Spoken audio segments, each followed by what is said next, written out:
आकांक्षा सिंह ने हिस्ट्री बना दी है, इतिहास रच दिया है। भले वो ऑल इंडिया रैंक 2 आई और उसके पीछे का क्राइटेरिया कुछ और था। क्वेश्चन ये है कि जब आकांक्षा सिंह ने 720 नंबर बनाए, ऑल इंडिया रैंक 2 क्यों है?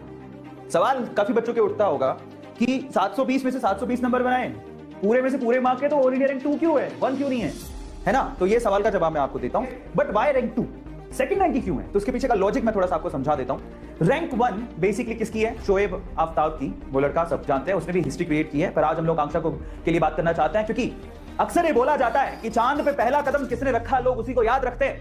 लेकिन मैं चाहता हूं कि आप लोग, पूरे हिंदुस्तान के, पूरे इंडिया के बच्चे जो नीट के एक्सपायरेंट है, वो आकांक्षा सिंह को भी याद रखें, क्योंकि उस बच्ची ने भी 720 में से 720 मार्क बनाए हैं। सिर्फ एक छोटे से टाई ब्रेकर की वजह से उसकी रैंक बेसिकली, किसकी? आकांक्षा सिंह की रैंक नंबर 2 आई, अदरवाइज वो रैंक नंबर 1 ही थी। और वो टाई ब्रेकर भी बड़ा अजीब सा था, जो सुन के थोड़ा हैरानी होती है। जब आकांक्षा सिंह और शोएब आफ्ताब, इन दोनों का कंपैरिजन किया गया, तो इनके बायोलॉजी में, इनके फिजिक्स में, केमिस्ट्री में मार्क्स सेम थे। फिर पूछा गया कि भैया किसने ज्यादा गलत किए, किसने कम गलत किए हैं, वो क्राइटेरिया चेक किया, सब तो सेम ही था, क्योंकि 720 में 720 नंबर थे, सब सेम ही किया था। फिर आया एज का क्राइटेरिया, जो कि बड़ी अजीब सी बात है, बट ठीक है, जो भी उन्होंने पहले सेट किया हुआ था कि अगर कुछ ऐसा हो जाए तब एज का क्राइटेरिया लगेगा।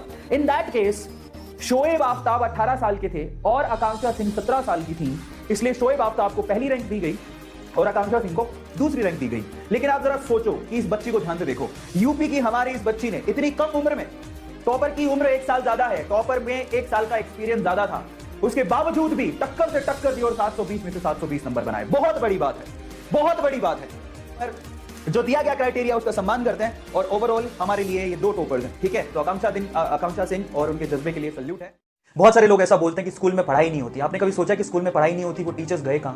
यही कोचिंग सेंटर वाले उनको खरीद के ले गए। अगर जिस दिन ये कोचिंग सेंटर बंद होंगे, वो टीचर्स कहां जाएंगे? वापस से स्कूल्स में जाएंगे। आज से 20-25 साल पहले ये कोचिंग इंस्टीट्यूट नहीं थे बच्चों। गवर्नमेंट स्कूल में जो टीचर थे वो बहुत ज्यादा एजुकेटेड माने जाते थे और लोग उनसे पढ़ने जाया करते थे। धीरे धीरे ये कोचिंग कल्चर चलते गया। गवर्नमेंट के जो टीचर थे, और आज भी गवर्नमेंट के एम्प्लॉय बहुत सारे अपनी गवर्नमेंट की जॉब छोड़ के इन कोचिंग सेंटर्स में पढ़ा रहे हैं और बड़ा बड़ा पैकेज छाप रहे हैं। सबको मालूम है इस बात का। स्कूल्स बर्बाद हुए, उसका रीजन भी कोचिंग सेंटर ही है। आप लोगों को बताया नहीं जाता, लेकिन सच ये भी है। कहने की मतलब सिर्फ इतनी है कि स्कूल्स में पढ़ाई होती थी, अब नहीं हो रही है, उसके रीजन कुछ और हैं। और उसका पूरा अगर किसी को ब्लेम जाता है तो कोचिंग सेंटर को जाता है, क्योंकि वहां के टीचर सारे कोचिंग सेंटर में चले गए। कुछ टीचर ने अपने कोचिंग सेंटर ही खोल दिए। गलती कहां? अगेन कोचिंग सेंटर की।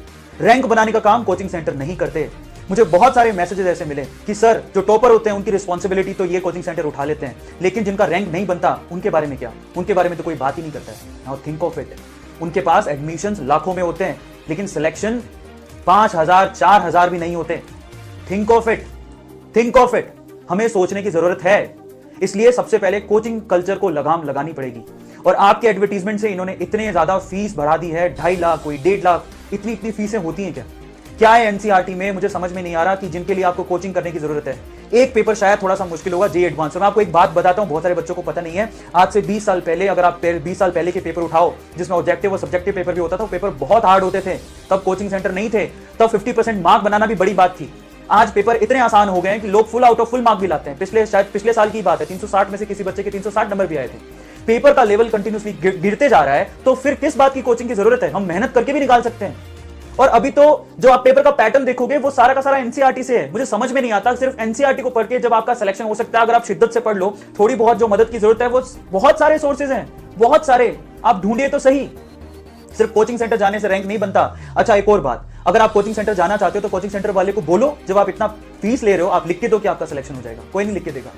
तो गारंटी कहां है? गारंटी स्टूडेंट में खुद में होती है। स्टूडेंट में खुद में, अगर वो डिसिप्लिन्ड है तो उसका सिलेक्शन हो जाएगा, डिसिप्लिन नहीं है तो उसको आप कहीं भी डाल दो, उसका सिलेक्शन नहीं होगा। जो अगर आप सोचते हैं कि ऑल इंडिया रैंक 1 ये कोचिंग इंस्टीट्यूट ही बनाते हैं, तो बहुत सारे टॉपर ऐसे हैं जो अपनी रैंक बेच देते हैं। मैं उन पेरेंट्स से कहना चाहता हूं जिनके बच्चों ने अपनी रैंक बेची, आज वो रैंक बेच रहा है, कल को आपको बेचेगा, परसों अपने देश को बेच देगा। संभालिए, जरूरी है, संभालिए, हमें सोचना पड़ेगा।